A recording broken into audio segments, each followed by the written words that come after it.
Less than 2 weeks to go before Filipino MMA champ Edward Folayang returns to the ring to put his one lightweight title on the line for the first time. He faces Malaysia's Ev Ting in the main event of One Kings of Destiny, which takes place right here in Manila. What can we expect from Folayang's first title defense, as well as the other fights in the card? Joining me right now is MMA announcer and fighter Mitch Chilson. Good morning, Mitch. Thank you for being here on Sports Desk. Good morning. Thanks for having me. All right, buddy. A stacked card here for One Kings of Destiny. I'm going to make you work here. Okay. All right, let's do it. Let's start with the main event, Edward Folayang versus Ev Ting, the landslide versus Ev E.T. Ting. Yeah, it's going to be a huge fight. We got two Asian superpowers getting ready to get it on in Manila. It's going to be a huge fight. Oh, of course, we were talking about this earlier. I was asking you, actually, you know, the chances of Ev Ting against Folayang, and also Folayang defending his title for the first time in front of his home crowd against a solid striker in Ev Ting. Who do you think has the advantage here? I think we've really seen both fighters really come into their own and really kind of reach their prime.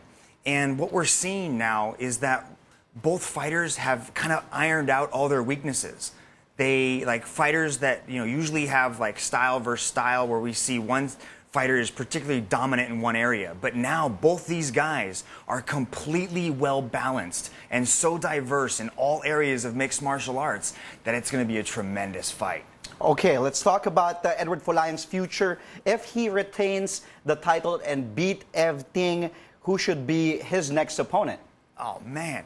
The lightweight division is stacked in one championship, and there's a lot of guys that are chomping at the bit to get next in line to face the king of the lightweights, Edward. But right now, he doesn't need to worry about any of that. He's got the toughest opponent in front of him in Ev Ting. I mean, we've got some guys that are just raring to go at lightweight, but he's really got to focus on this one aspect. I mean, there he is. He took down the king of, you know, Japan, Shinya. He stopped him in dramatic fashion, and it was an exciting fight. And now he moves on to a streaking contender in Ev Ting, and he's got to have all of his focus completely on his fight now, because we've got some big guys waiting in the wings. All right. I just want to throw this out there. I also asked Coach Mark, the coach of Edward, and Edward, when they were here, we do have a curse. Do we have a curse? Filipinos have a curse against Ev Ting? Because Ev Ting has, correct me if I'm wrong, defeated 6 Filipinos in the past. So, well, this, I mean, you know, you could be, well, how should I say it? You could say that there's a curse. He's the Filipino curse. I'm talking about Ev Ting. I think it's more of a case of timing. You know, and it was just the right opponent for Ting at the time. You know, he's knocked out opponents, he's submitted opponents, he's went to the decision with opponents, so he can really do it all. Here he is snatching up a mean guillotine against a highly touted opponent right there from the Philippines, from Team Lakay. So this is actually Edward's chance to get some redemption, you know, for the Filipinos. You know, he can really make a huge statement by dispatching this title contender in Ev Ting, because he's knocked out a few of them, he's put some to sleep, so it's definitely he has a big challenge in front of him. But if he can really put together all of his key attributes, and that does come from that Lakay-style wushu striking, keep his distance, use that push kick, use his hands, you know, Ting could be in for a long night. But Ting is also a great striker. So are they, like, you know, the same level, like striking-wise? Because like what you said, Edward Folayang is a great striker, and so is Ev Ting. But will Ev Ting, like, say, okay, let's do the striking, or will he take Edward down to the ground and use grappling as his advantage? But then again, you go back to that fight against Aoki, who you said who probably is one of the greatest Asian grapplers in one. I think that Ting's success is going to be to mix up the takedown attempts with the striking. If he can get Folayang thinking about, is the takedown coming, you know, and always worried about it, so he can't unleash those kicks. Because once Folayang starts unloading those kicks, it's like getting hit with a baseball bat. And it comes at so many variety of angles that it's hard to pinpoint exactly what's coming. But if Ting can mix in the takedowns, threaten the ups and downs, changing levels, constantly mixing it up, keep Edward guessing, then Folayang is going to be in for a tough night. But as long as Folayang can get comfortable in the striking and relax and expect it to be a 5-round stand-up war, then it's going to be a completely different story, because Folayang knew Aoki was going to try to get him down. He wasn't going to try to stand and bang with a Filipino striker. He was going to try to get him down, so Folayang prepared for that. But if Ting can mix up the takedown attempts with the stand-up, that's going to be his best chance for success. Can we expect a 5-round? They'll go the distance in this one? I'm actually predicting a 5-round war for Manila on the 21st. I think it's going to be a very intriguing matchup.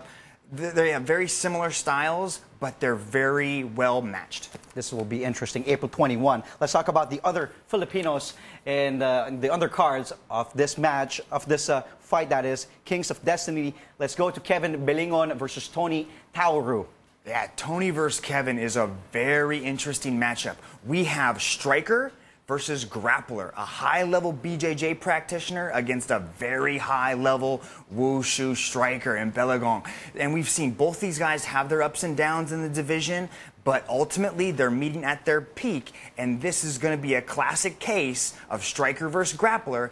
The best chance for both these guys is to implement their game plan and see, because Tony Tauru's last fight was against Belingon's teammate in Jehe Eustaquio, so it'll be interesting to see if Kevin has a little bit more motivation going into this fight. This will be interesting. I like what you said. You know, striker versus grappler. This is it. Tauru versus Belingon. Now let's move over to our next one. We have Honorio Banario, and I heard he has a new opponent. He was supposed to face Rob Lisita, and then he's facing now. He is now facing a Prague fighter, Hartin. Who comes from the Czech Republic. Very interesting, you know, has a lot of experience. But Banario has completely redefined himself. He was on a 5-fight losing streak in one championship.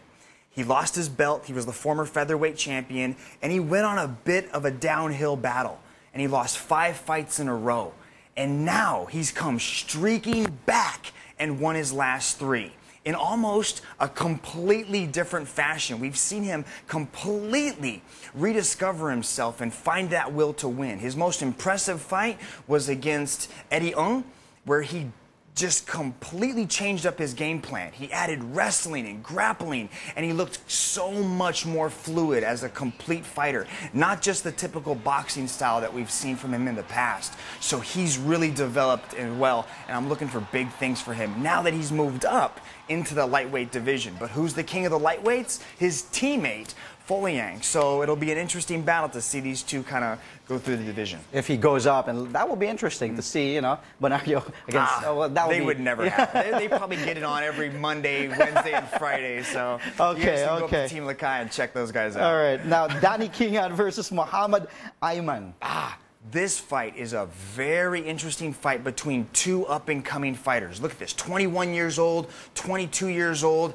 Ayman has really, again, shown a lot of balanced skill set. Really good at grappling, very good at striking. Ayman's last victory was against a 3rd-degree black belt in Brazilian Jiu-Jitsu, where he completely stopped the guy's game plan and implemented it his own. He looked very good.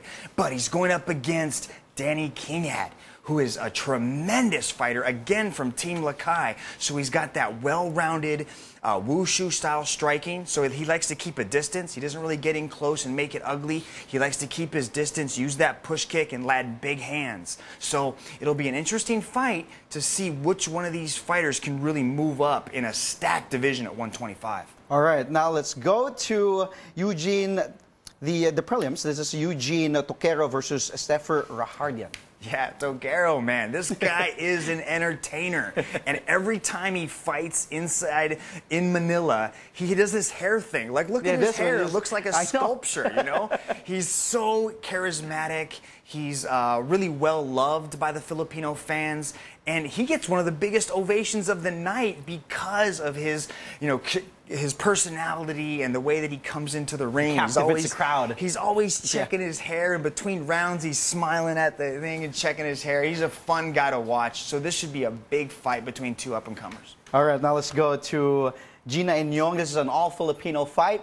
Gina Inyong taking on Natalie Gonzalez-Hills. Yeah, Inyong, again, another fighter from Team Lakay. She's making her debut here in One Championship, and she's going up against a veteran in Natalie Gonzalez-Hills, who actually did a big portion of her camp training at one of the best camps in the United States. So she stumbled a little bit when she fought, our current champion, Angela Lee, but she's now coming back to Manila with a big fight against a huge prospect. So this could be both their chance to get back into possible title contention and move forward in that division. All right, now let's go to Robin Catalan versus Jeremy Maido, also an all-Filipino fight. Yeah, we've got Catalan, who comes from the Catalan fighting family. There's like 12 brothers and sisters who all are involved in fighting. 4 of the Catalan brothers are fighters for One Championship, so they always put on exciting fights. And then we've got a new guy, jumping out here, Jeremy, who's making his debut he's undefeated. here at One Championship. Oh, okay, but he's making his debut here. Okay. And what's your take on this fight? It's going to be exciting as well. I think this fight's probably going to be a stand-up battle. Both fighters, come from, striking backgrounds, so they prefer to stand up and bang. So this one's going to be entertaining for the crowd. Although Maido has that, he's taller at 5'8" against 8 inches. Catalan. Yeah, that's right. That's 8 inches. Big reach That's advantage. long. That's right. Okay, I'm going to put you on the spot here, buddy. Okay. Because I know you'll be back here on Sports Desk. Your fearless forecast for the Folayang and the Ting fight. You said 5 rounds, but in favor of... I know. You're giving me that look. It's like, what are you doing, Andre? But come on, buddy. Help me out here. What do you think of this fight? Will Edward defend his title at home, or will Ev Ting make Filipinos cry? I have to say that I do believe that Folayang is going to channel all that energy in the stadium at MOA and really bring out his best performance. I see it being a 5-round stand-up war with a slight edge to Folayang. Will we go to the cards or knockout? I think it's probably going to go to the cards. I think both these guys are tremendously tough. I just see the stand-up being a slight favor to Folayang, unless Ting can utilize that game plan that I spoke about earlier, push the pace, really challenge him in all areas, mix in his takedowns with his stand-up. We could see a slide up, we could see an upset, but in Manila, with all those thousands of Filipinos, I think he's going to use that energy, draw it on it, and use it to his advantage. But, I mean, you can't go against a Filipino in Manila. That would be wrong of me. It's like going against Pacquiao in Manila. You can't do it. You can't do it. All right, buddy. Well, you'll be there. You'll be calling the fights, and we'll see you on April 21, Kings of Destiny at the Mall of Asia Arena. Thank you again. Yes, I hope sir. to see you back here on Sports Desk. Thanks for having me. All right, again, we just had MMA announcer and fighter Mitch Chilson.